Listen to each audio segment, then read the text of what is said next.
Just a day after yesterday's story about Jaguar abandoning petrol cars, we get this from Fiat, going in the complete opposite direction and reintroducing a petrol-powered version of their popular 500 city car to deal with poor sales of the electric model.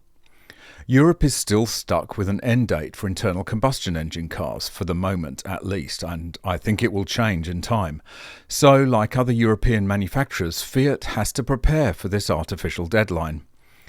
But the market has other ideas, with sales of the electric version proving so poor that Fiat has decided to introduce an entirely new petrol-driven version to take advantage of the demand that still exists and will continue to exist for decades for reliable and dependable internal combustion cars.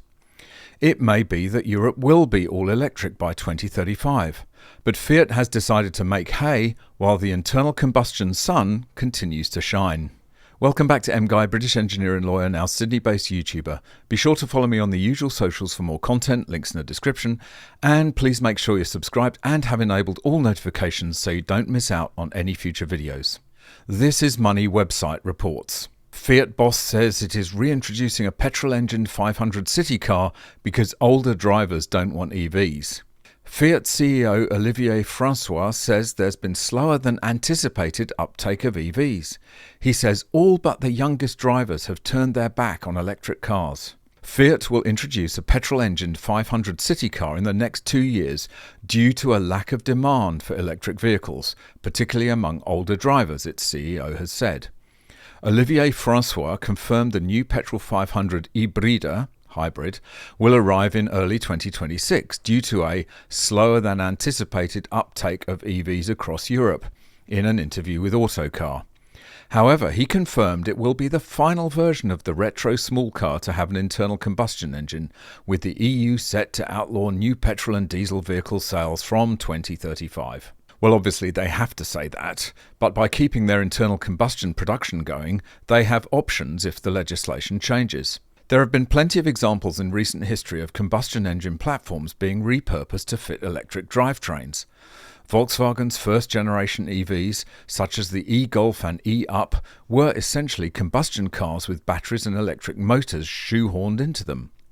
But the Fiat 500 Ibrida will flip the script and retrofit a petrol engine into an EV body. Way more people continue to buy the previous version of the 500 with the petrol engine rather than the newer version, which is electric. In 2023, almost two-thirds, 63%, of all 500 registrations in Europe were petrol variants, despite the 500e offering the latest tech and a far more advanced package.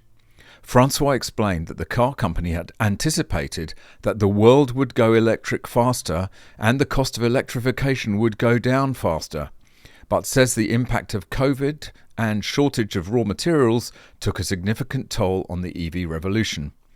He added that the company couldn't imagine that all but the youngest drivers would turn their backs on electric cars as a result. This is the reality. We have to face those realities, he said. This is the dilemma the auto industry is facing, torn between being forced to comply with EU diktats about powertrain requirements and the market that still overwhelmingly wants reliable internal combustion cars. Many of these companies will struggle to deal with this challenge, and the next 5 years will be crucial in determining the very future of many of these automakers.